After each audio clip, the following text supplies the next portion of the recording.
All right, Anthony, I say we get crack-a-lackin'. Why don't you introduce yourself for the new faces?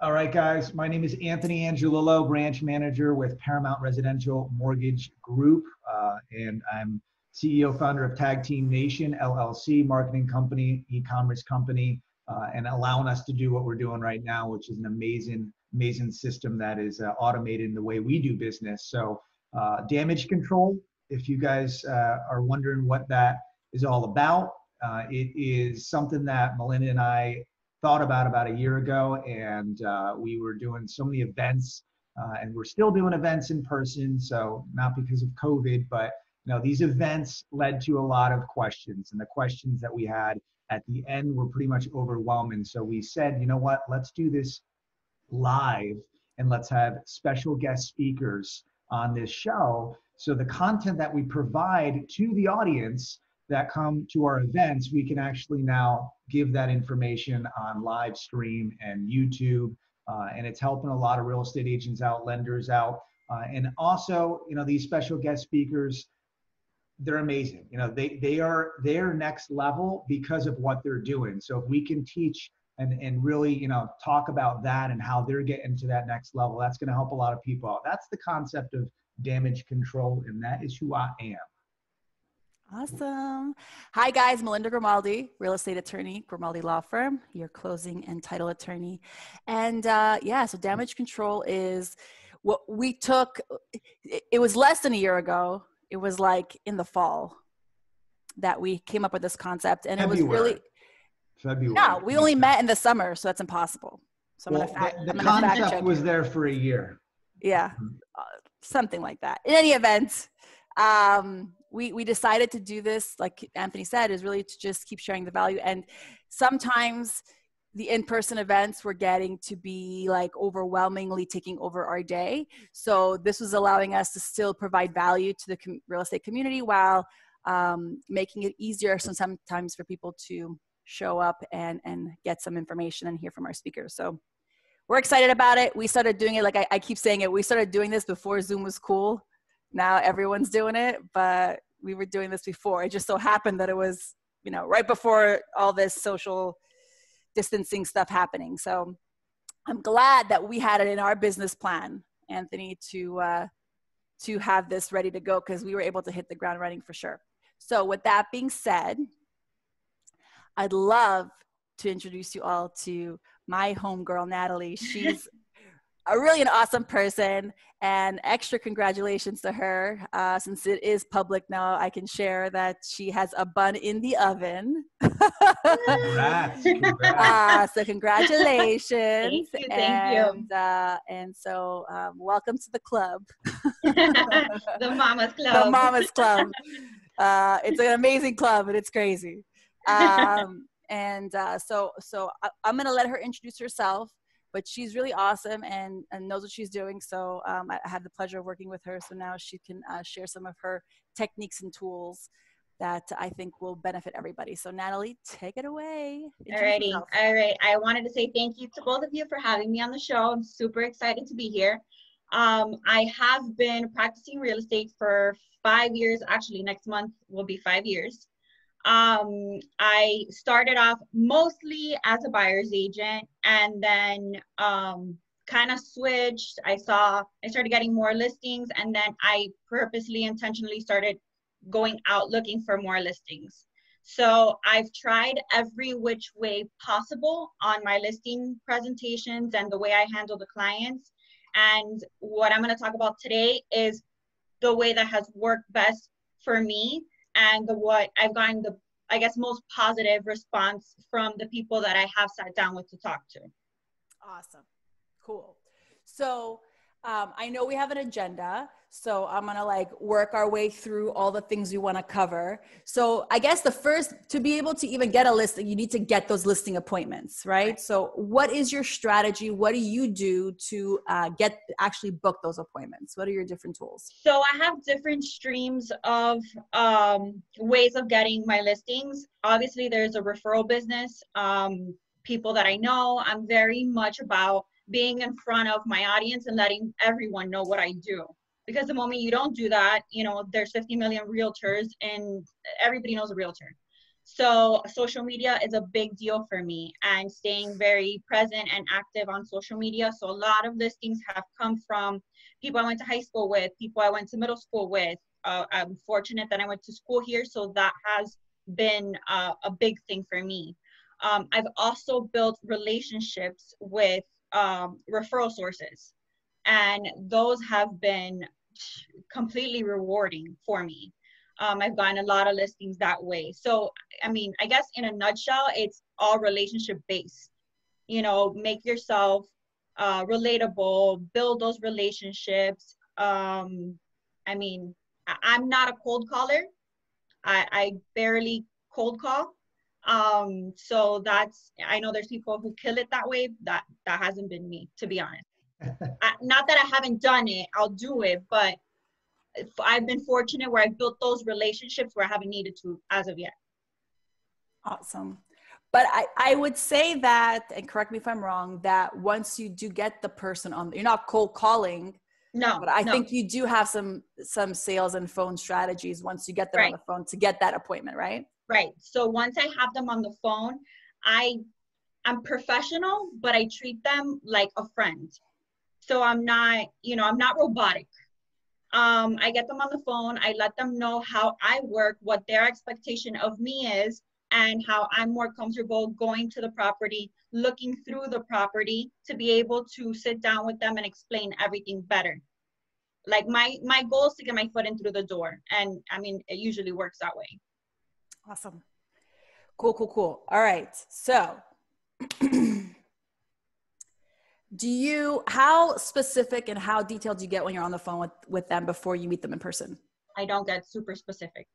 I don't want to give away a lot of the things that I'm going to do in person. Me as a person, I feel that I am a better closer in person than I am on the phone. I mean, I'm categorizing myself, but I know my strengths, you know, so my goal on that call is to book the appointment to get in there. That's funny you mentioned that, Natalie, because Zillow statistics, they say that, you know, from a lead standpoint, that when real estate agents actually capture that lead, it's not to pitch them right immediately there on the spot, it's to meet them physically and then go into your pitch. So it's good that you do that. Right. Yeah, I'm not a telemarketer. You know, telemarketers pitch you on the phone. My goal is to pitch you in person once I develop that relationship. Awesome. Okay, cool. So you get the appointment. Do you have anything else you want to add about the phone call or like the actual booking of the appointment? I mean, honestly, my phone call is short, sweet, and to the point.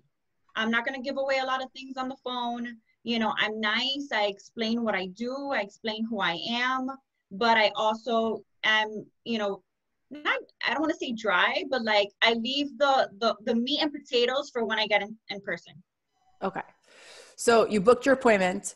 Do you do any of that? I know like there's different schools of thought as to like mailing a package before you get there, sending them the emails before you get there. Like, do you have any of that pre-listing prep, you know, stuff? I prep for myself. I don't send them anything because I don't want them to shop me around. So I don't send them anything. I do confirm the appointment before I go there. You know, I do a reminder, I'll text, I'll call, make sure that we're good to go. But I don't send them anything. Like, I want it to be impactful when I'm there. So what is your systematic approach before you meet them, follow-up wise? Before I meet them? Correct. Basically, it's the initial call. And then just the confirmation. Well, after I get off the call, I send them a text and I say, hey, thank you for the opportunity. I look forward to meeting you, you know, just to confirm our appointment is set for blah, blah, blah date at this time. You know, good to go. Everybody's excited. The day before, the night before, I shoot them a text. I'm like, hey, just a quick reminder, we're meeting tomorrow at this time, you know, just wanted to confirm. You know, I've done listing appointments in Palm Beach. I obviously don't want to drive to Palm Beach without a confirmation, you know? So I do it the night before, and I even do it sometimes the morning of to make sure everything's still a go. Awesome. Hey, Natalie. Hi. Sorry, can I ask a question? I missed the first part. I know you're talking about Facebook, right? No, I'm talking about just referrals, like just any listing that has been sent to me, or any Oh, okay, okay. anyone that has talked to me about a listing. Okay, okay. I thought you were talking about FISBOs. No, I mean, even for FISBOs, I would handle it the same way. So how you start the conversation? I'm sorry, I missed that part. Which part? The initial conversation with them, like you introduce yourself, because Yeah, but you know, most of the with FISBOs, that initial conversation would be a little bit different because remember, they're hesitant, they want to sell the property on their own.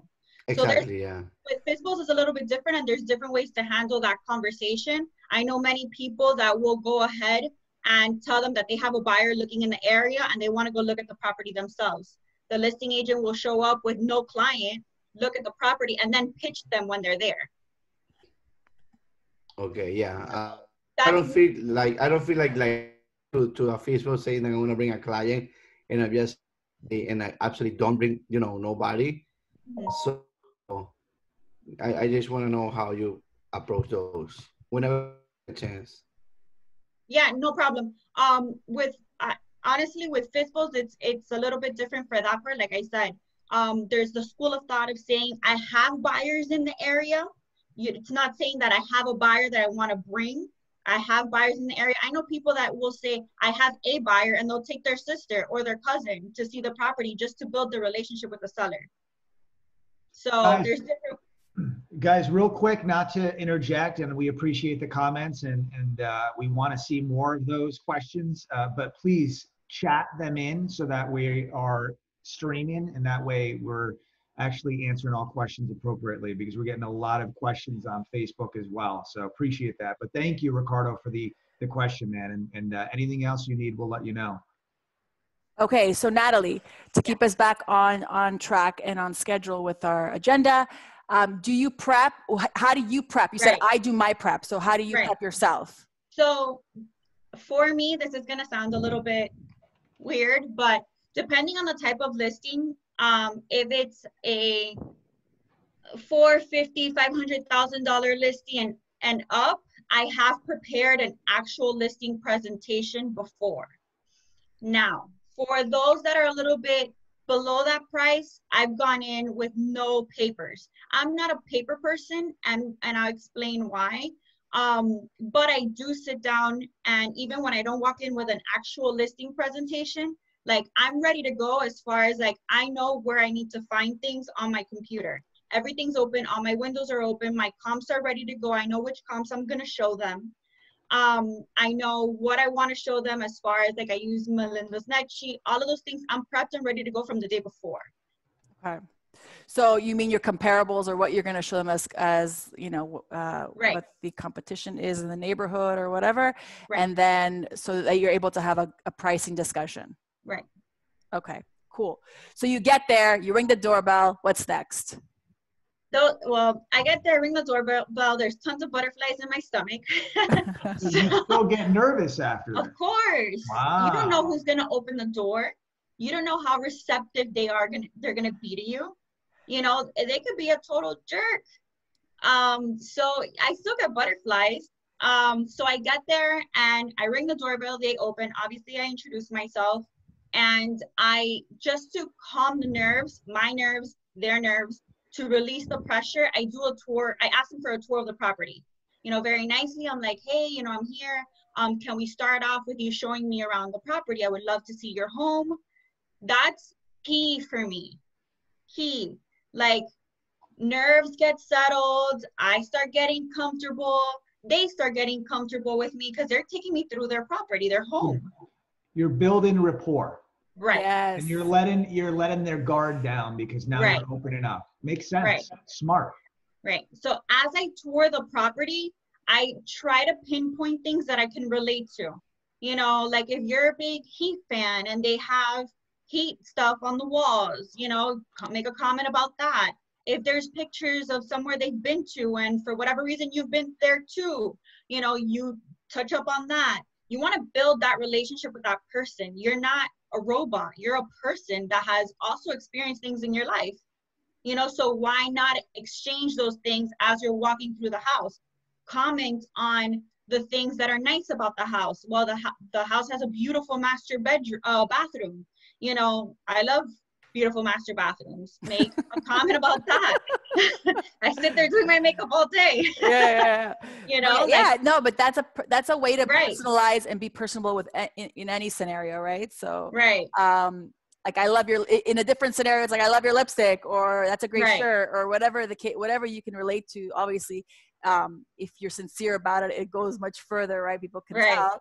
But there's always something that you could say, even like, oh, this is a great, like the size of, oh, this is a beautiful, like huge bedroom. Wow, this is, Right. you know, you don't have to, even if it's not your taste, you could still compliment in like the structure or things like that. Right. So I love that idea, and it's a great tip even just for anything that we do in life. Just Right. remember, a Like, compliment goes a long way.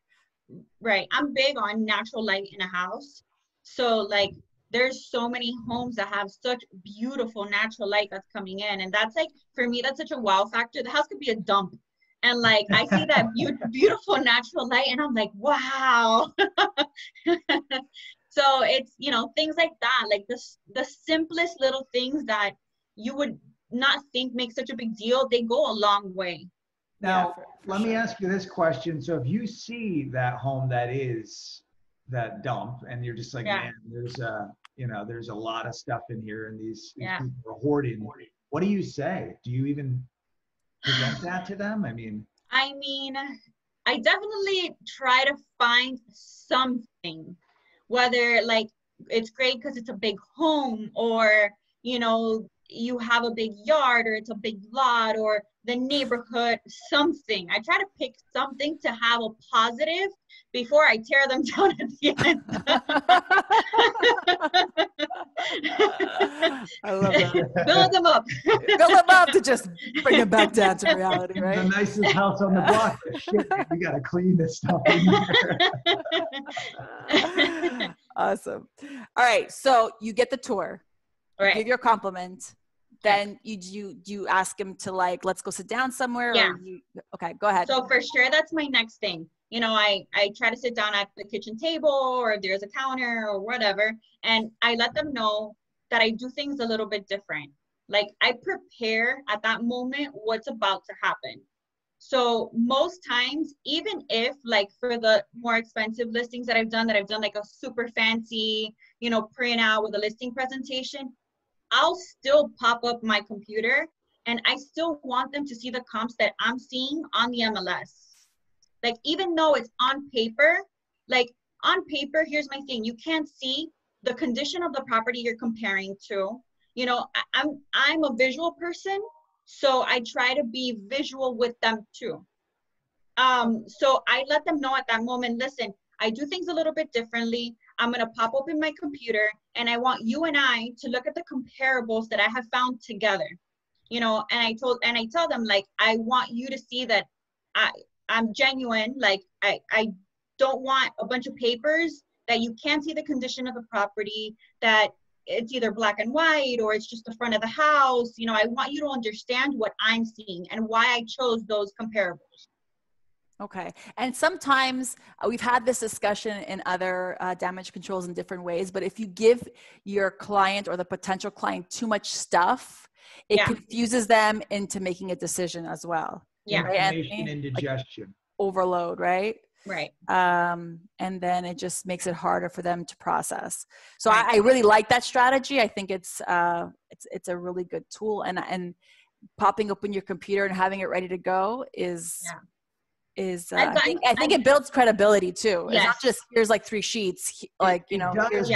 It does build credibility. In fact, even from a buyer's standpoint, like a buyer's agent standpoint, when you're physically sitting down and cherry picking, you know, individual homes, that's strong. I mean, you're narrowing down and you're condensing your sales cycle as well, because you're giving them 3, 4, 5 options. Here you go, pick.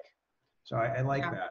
I like that. I've gotten so much positive feedback from doing things that way, because they understand. Like, it's like trying to teach a kindergartner like 3rd grade math. They don't do real estate. They don't know. You know, they don't know what we know. Like, I try to break it down kindergarten terms, because, you know, there's savvy clients, but those are far and few in between sometimes. Yeah. For sure. And even the savvy clients, I think, would appreciate looking at your computer with you. Right. You know? Well, also comps, they're changing every day. You know what I mean? Like, and Right. things are changing so much. And now with COVID, you know, provisions with terms and conditions on loans and things like that. So it's constantly changing. It's not back in 2000 where it was the Wild West. Right. So Natalie, one of our questions is, and this is next step in the process, is what pricing strategy do you use for are you listings? Are you talking pricing at that point? No. Before you make them sign? No. So, well, before I make them sign, yes, we talk pricing, but I don't like talking numbers until I'm like a little bit through the building relationship and they're trusting my word and my I guess my ethic, you know, the way I work, and they're relating and they're understanding, and I'm getting that confirmation on the face and like the, oh, okay, you know, stuff like that. Like just the feedback, you have to feel for it too. Okay, so you've gone through these comparables that you've pulled up and prepared to show on your computer. So then what's your next step? So a lot of times once I have the comparables up and they see the pictures of the different properties, and, you know, let's say it's a completely updated home, I explain, okay, now we can compare this one to these, you know, like completely 2020 updates, the white and gray, the, you know, beautiful flooring, the what, you know, all of that. If it's not like that, then I show them, okay, we need to make adjustments because that's not what you have right here. Okay, so then we start looking at, let's say there was another comp for some that, you know, like I try to compare apples to apples in front of them and reason the pricing in front of them. So what if Mr. and Mrs. Smith put in granite countertops, cathedral ceilings, crown mold in, and they've cherished all this stuff, and it got imported from Italy, and the Pope himself has blessed it, and they think it's worth $1 million to them? What if you get someone like that? I've had those. I've had those. Those are my favorite. So, so with those, I definitely play the understanding role, you know, and I tell them, listen, I love my home, and your home you're going to have an emotional attachment to your home. But I also go into days on market of the comparables that we have there. And I show them, like, do you want your property to sit, or do you want your property to sell within the first 15 days? Wow. Nice. You know, so I feel like the days on market, once you show condition and start talking about pricing, is super important. And although I do tell them, like, there's been times that there was a property in Miramar that the guy would not come down from 675. And he had an appraisal in his hand that had done by the bank because he was going to refi for $600,000. There was no property in the community that gave that 675. All his upgrades were done like if he would have done it for a $200,000 house, not even like top of the line for a $600,000 home. But I said, I'm not going to lose this listing. And I said, perfect. On the listing agreement, we put 675 for 2 weeks. No traffic, we drop it to this price. No traffic, we drop it to this price. And he had to sign that. And when the time came, we had an agreement. Yeah. So real quick, so we have a question, but I think this will answer it. You're very assertive. I can tell that the day I met you. You're very persistent. You are a closer, and you're very amazing on the phones. I've heard you.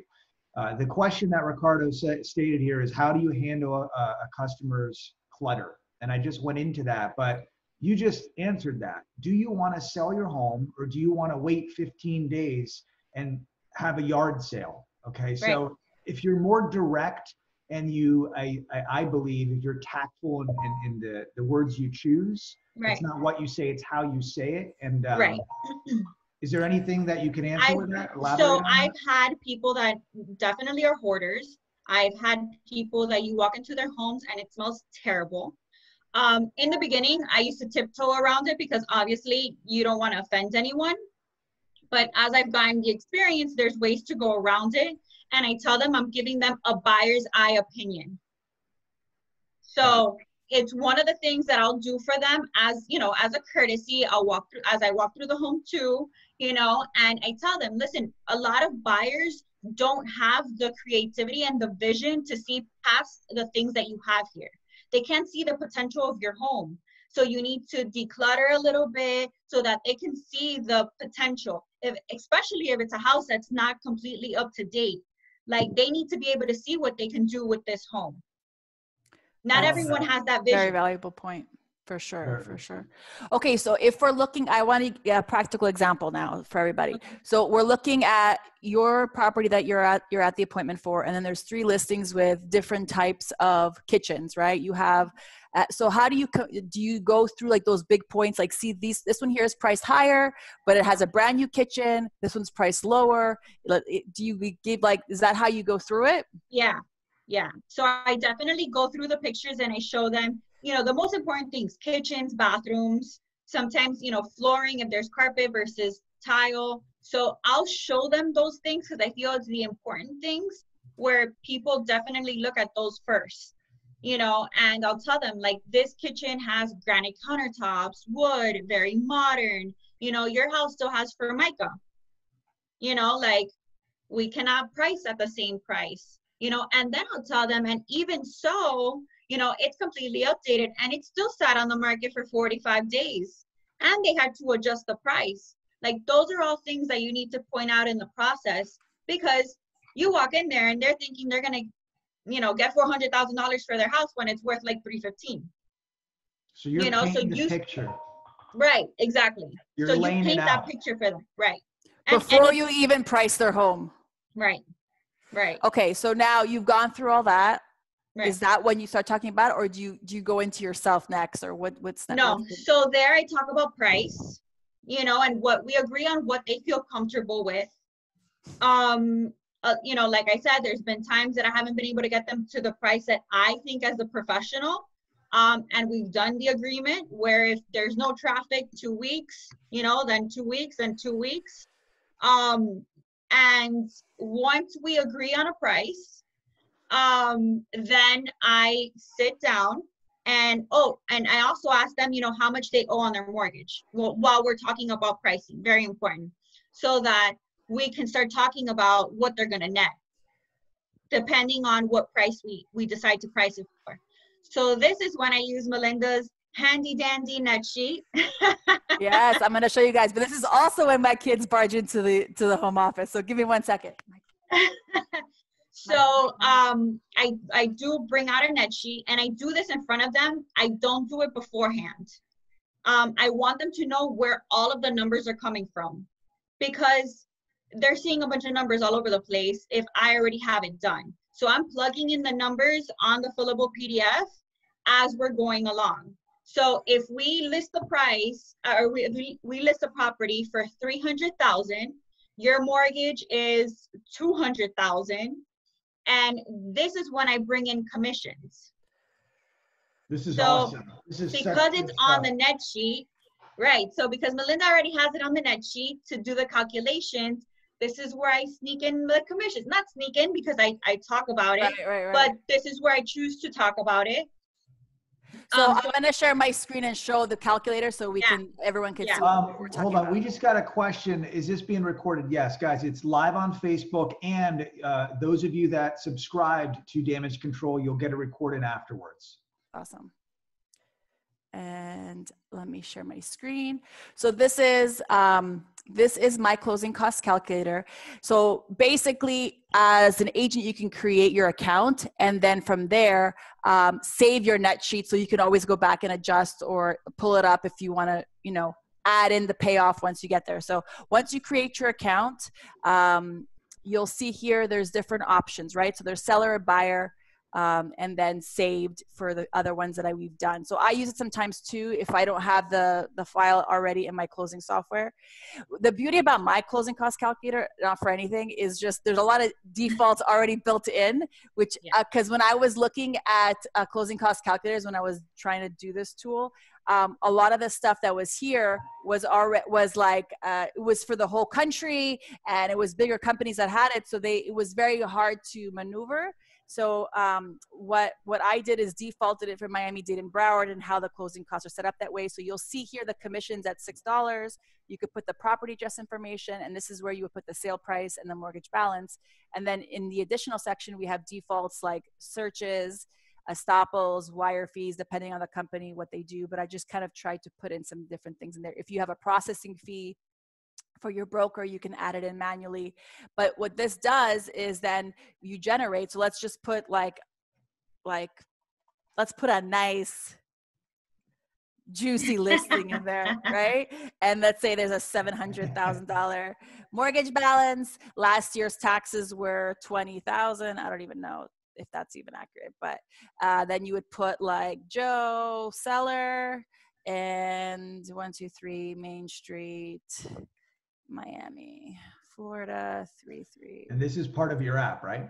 Yeah, it's an app and it's web-based. It's much easier to maneuver web-based, but this allows you for that. So then this is what you'll see, and it'll give you what the cash to seller would be. If there's any particulars you want to add, you can add them in that are like particular about this property. And then you could save it. You could email it. If you're talking about it and they want us, could I get a copy of this? Sure. You can email it right away to them. It comes from your email address. So it's if you want to do it that way. But, and then you could save it, and you'll see here, you could go later and view something that I have done before that's already there. If I want to make a quick change to something, you can go back and change it. So it's a super useful tool. And then it gives you information at the fingertips. So in those areas like Palm Beach where they're paying for title, you could toggle it separately and make the adjustment. Or, you know, if when you're looking at an offer, you can crunch the numbers based on credits and things that are on that offer for seller concessions and things like that. Awesome. Really. So that's my net sheet, and I'm going to share the link in the chat here and on Facebook. So if you guys don't already have access to that, I will happy to share that with you guys. That net sheet has changed my life. Oh, well, thank you. I swear it has set me apart from so many other agents when I've used it, because like I said, I'm visual, and a lot of clients are visual. So the fact that they can see the breakdown of the numbers and you're explaining it to them line by line, it's like they're mind blown. You know, obviously you tell them that this is subject to, you know, it's not a for sure thing, but it's a rough estimate of what they'll be netting. You know, and they understand that, because you don't want them to come back to you and tell you, well, you said I was going to net 226 and I'm netting 220, whatever. You know, so I do let them know that this is a rough estimate. You know, it's a quick little, just to get an idea of more or less what you'll be netting. And this is assuming that we don't have to reduce the price. Right. And sometimes people want to see, well, what's the difference between this price and that price with regards to doc stamps. So you can crunch those numbers for them. And then later on, you save it, you get a different scenario in the offer. It's already very easy for you to go in and tweak and present that scenario to your client with the offers. Like, this is what it's looking like now based on this offer. So, so do you give those, do you itemize them based on what they're going to request you list the home for? So if it's hypothetically speaking, 400,000, 350 or 380, you're giving them 3 net sheets. Yeah. See, that's what we do. We give out 3 options every single time. The reason is they pick an option. They're always they're in control of the situation. Of course. That's awesome. That's great that you do that. Of course. Yeah. I mean, it's a big tool in deciding price, because they see that there's not a big difference in like what they're going to net sometimes, but it's a whole big difference when you want to price at, you know, a $10,000 difference on the actual price. It makes a difference, you know, but then their net is like pennies to the dollar. It's stupid. You know, so you're going to let your property sit for X amount more days, you know, versus pricing it where it should be just because of what, a few $1,000s that you're going to net. It's stupid. Yeah. That's like giving so I use that. It's a big deal. It's like giving 3 options for interest rates, you know, 2.875, here you go, half a point, 3 1/4, 0 points, you know, pick your poison basically. But the bottom line is they're in control. So that's good that you do that. That's awesome. I love that sheet. I think it's also a good tool to use, you know, if there's adjustments in price later on due to whether it's inspections or appraisals, because you know, sometimes a seller is quick to say, nope, I'm not adjusting. And then you say, well, it's going to go back in the market. It's going to take this many days. And then it's going to have to, and you're going to have another mortgage payment. You're going to have an HOA payment. And depending on their scenario, that might be eating into their bottom line. And usually it is. So by doing the math in this way and comparing the difference, a lot of times, you know, it's just mathematics. I try to like make it to be a simple mathematical equation. So especially if they're numbers people, they'll vibe with that. Okay, so you go through, you run the net sheet, you talk about your commissions and what options you have on pricing, and then what? All right. So because I talk about my commission, I also want to back up what I offer. What's the benefit of using me, and why, you know, how am I going to make it myself worth my 3%? You know, so I pull up an action plan. Usually if I have the listing presentation printed out, my action plan is in there on the back. If I don't have it printed out, I pull it up and I go through it with them. My action plan is literally what I'm going to do for your listing, start to finish, including marketing, excuse me, the pictures that I'm doing. You know, I explain that this comes out of my pocket, all of the marketing. They don't have to pay for anything. This is included in their in the commission that they're paying. I let them know that I am not one of those agents that will pull out my phone and take pictures of your property. I am not a photographer. And there have been many a times where there is a property that I almost didn't show because the pictures were so bad. So I tell them that I hire a professional photographer who takes pictures for me that will bring out the best parts of your house. She's amazing, by the way. So that's one of the big things that, you know, I let them know. I let them know that I like to do a video walkthrough. So, you know, there's been times that I've had clients in California that have bought properties here and they've never seen the property. Why? Because you know, for those, obviously I had the buyer and I had to do the video walkthrough myself because the listing agent didn't do it, but I facilitated. I do the you know, I hire someone to do my video walkthrough. If it's a luxury listing, I do Matterport also. If it's not, I don't.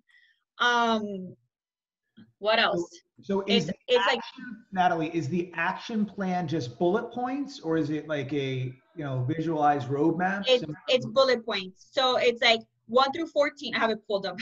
It's 1 through 14 of an action plan to market the property, get the property ready, market the property, and how I'm gonna get it sold.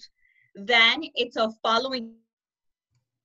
And after, once it's on the market, you know, coordinating showings, all of that good stuff. And once we're getting into closing, all of the things that I have to do for the whole process. So it's like literally start to finish. Nice. Showing your value. Right. Awesome. Right. Okay. So then at that point, is that when you pull out the listing agreement? Yep. You're like, and sign here, here, and here. Thank you. By then, just let me see, where the hell do I sign? Yeah. Listen, my listing agreement is all filled out. Assume the sale. Okay. Right. It is all filled out. I'm not filling it out in front of you. It's all filled out except for the price. I don't fill out the price. I'll fill out the price in front of you. But the rest, your name's on it, your address is on it, your legal description, we are ready to go. Like, I just need you to sign on the dotted line. So, you know, definitely I sit down with them and I explain the contract because it is, you know, a contract. Mm-hmm. So I go through the contract. I let them know their expectations of me, my expectations of them. You know, I need to be able to get into the property. You know, if it's owner occupied, I need to be able to get in. You know, I go through what's their best availability. You know, when are they mostly home? So I know to schedule showings. At that point also, I like to talk to them about whatever other little miscellaneous things I may have forgotten. Or things that come up. You know, I ask them, do you have any questions? Do you understand everything that we went through? You know, I don't mind explaining things a few times. Most times the way that it's happened is like at that point, they'll tell me, well, you know, do you recommend that I do anything to the property? Like, I'll never recommend for them to do something outrageous. But like sometimes a little bit of fresh paint if it's really not so pretty. Little things here and there, yes. And definitely I've recommended cleaning people. Yeah. Have you had any clients rebuttal on the 3%? What if they say we For want sure. to list 2%? How do you object to that? How do you handle that objection? Okay, so with the commission, when I've had them rebuttal and tell me, you know, let's say, no, I'll do it for 4%, you know, 2 and 2. The way I handle it is I let them know that buyers agents can see what they're going to get paid on the deal. Do you think a buyer's agent's going to show your property that's paying 2% or the property that's paying 3%? And I tell them it's the way it works. You know, like, would you do a job that pays you more or the other one that pays you less? Like, we're being honest here, and I'm completely transparent when it comes to that. You know, so then most times they'll understand and they'll see that. I have reduced my commission on certain occasions when the numbers are really, really tight. You know, I have a client right now, West Palm Beach, they're about to lose the property and they bought it a year ago. And, you know, the lady's really sick and they need to move out. They're an older couple. And I did it for 5% because their numbers, they wouldn't have walked out with anything at all. And I'm human. Nice. Nice. Yeah, and I think that's the discussion that you'll see once you start putting in their payoff and their things, you know, those type of Right. things, because Right. you'll actually see, okay, this one's going to be a tight squeeze because Yeah. they may not be able to come to the table with cash in some of these scenarios, and that's what they're going to need to do to pay. So it makes sense. Right. It definitely makes sense. We had a couple questions here. You had mentioned how you had the built-in decreases into the listing appointment. So how much do you drop the price per decrease? So it depends how much we're over. If it's one of those clients that wanted to price outrageously above, you know, it's really on a case-by-case basis and what the properties around are selling for. You know, there's been times that we're not too far off and I've only had to drop 5,000 here or 10,000 there. But that's a conversation that I've had with them. Like I said, the ones that are outrageously overpriced, I've had that conversation at the table so that there's no miscommunication later. Oh, you didn't stay, I don't know. You know, so it's definitely on a case-by-case basis. What do you think about the strategy that some people use? They'll just put the listing price of whatever the seller wants just to get the listing and then deal with it later. No. I did that in the beginning because I was a rookie and I didn't know and I wasn't going to pass up on a listing. And you know what? Later on, it's like, well, but you're doing your job. Why isn't this selling? You know, that's why I've adjusted so much in the way I do things. And on the additional terms of the listing agreement, all of that is written out so that later it's like, hey, here you go. This is what we talked about. You remember? You signed this. You're losing credibility too. Guys, that's something that goes into sales in general. If you're going to list and overlist that property, we have that right now that it just hit 40,000 below asking price. Now we're trying to do rebuttals for what? You overlisted the place, and I went into detail of why it's not going to appraise, or if the rebuttal comes back the same. But now your credibility is getting deflated as a listing agent and a buyer's agent, and your actual client is going to be deflated. Therefore, you're not going to close the deal. Yeah. So I think it comes up to setting up the right expectations for clients. It's all expectations. Yeah. One other question is, based on your experience, what is a healthy lead time to sell the home? Like how much, if someone wants to sell their home, in May, when should they be shopping or like looking for an agent or whatever? Is that the question? And when, like, how far ahead should they be doing it? If they want to have the house sold by May? Yeah, like what's the lead time? For me, I think that I would start asking questions in the beginning of the year, only because, especially if you're a person that doesn't know the real estate market, you don't know how long your house is going to sit because you don't know the market. So it's a big deal knowing which market you're in, because some markets are hot and some markets, the properties are selling like hotcakes, and some markets are not. They're just sitting around. So also depends on the condition of your property. Like if your property is super nice and it's easy move-in ready and it's priced right, it's going to sell fast, But also if you have a dump, but it's like priced where it's a bargain and somebody can come in, buy it and completely remodel it, that may fly too. So honestly, I think that well in advance, because I think that expecting for your house to sell in like 30 days, I mean, it's obviously not impossible. I've had a listing sold in 4 days. Actually, Elizabeth's on here right now, and she was, I sold it to her. In 4 days. So, But, you know, it depends. yeah, but you know what I notice about Natalie, when I'm following her on Instagram, you make the contents and you make the consumer visualize of what they can do with that house. Hey, this could be remodeled. This could be, you know, your pool can go here. I've seen you do walkthroughs, and then people are captivated on that, and that helps as well. Yeah, I mean, I think, and not to toot my own horn, but I think I'm definitely fortunate in the fact that I am kind of creative, and I do have that vision. I mean, I bought my own house, was a dump.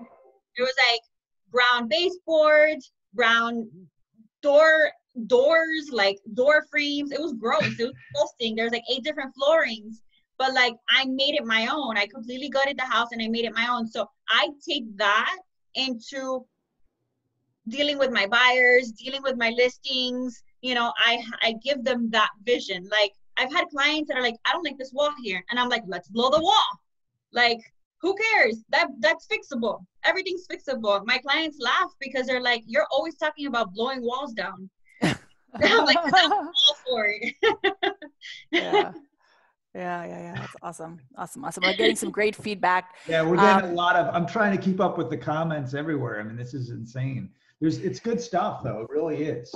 Any questions, guys, hit us up on the chat box, and you know, we can answer. We have a few minutes left. So the last point is you let them know you're a resource.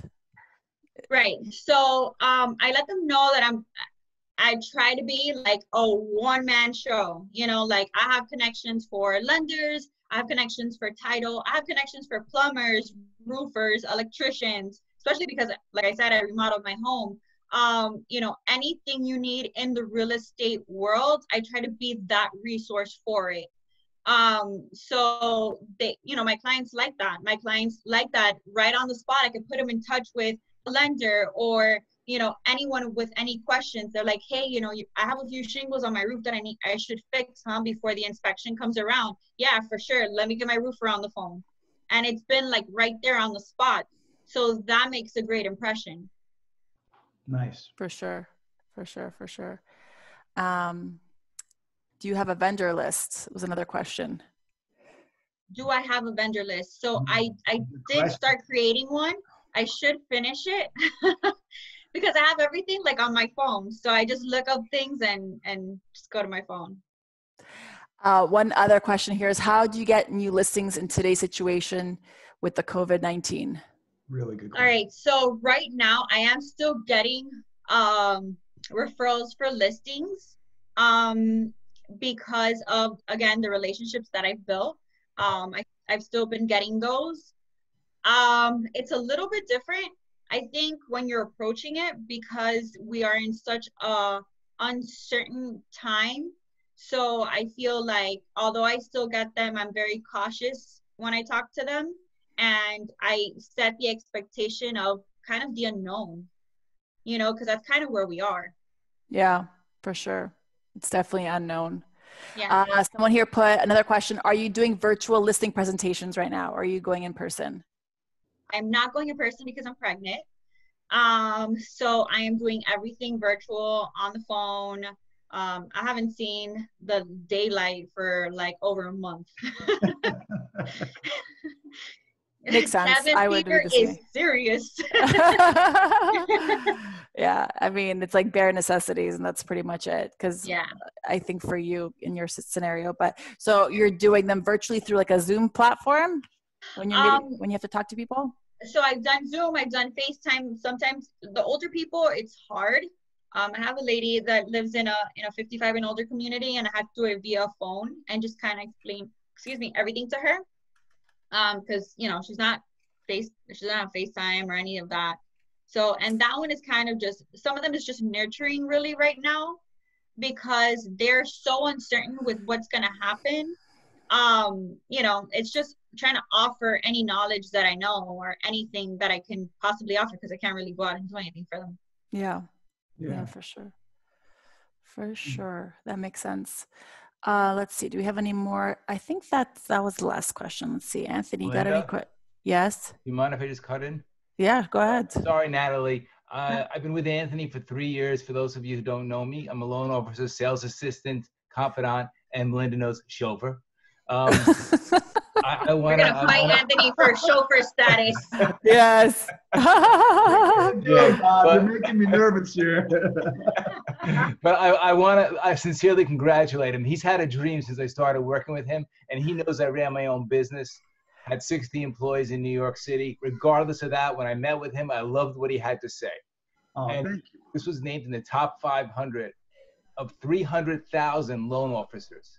So I want to give him kudos for his dream, following through with it, Teary-eyed having that for himself that he talks about for our clients. So Anthony, thank you. Thank you. Thanks, man. Is that why you interrupted me, or did you have a question? I don't want to cut you off. I don't want to cut you off. Oh, that was why. Okay, cool. That was a good reason why. That was a good reason why. Cool. Does anyone else have any questions? Thank you for all the great feedback you guys have posted. It's been great. So a few things we want to remind everybody.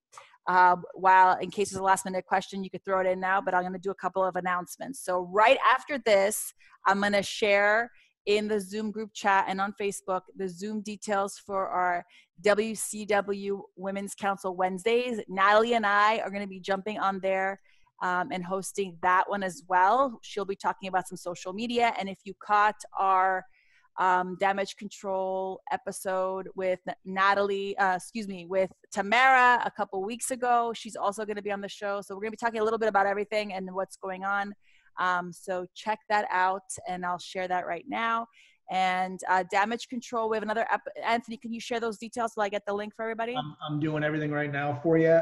Guys, remember, if you've already signed up to damage control, you don't need to sign up again. It's automated, so therefore you will get prompted on all of our shows, up and coming shows.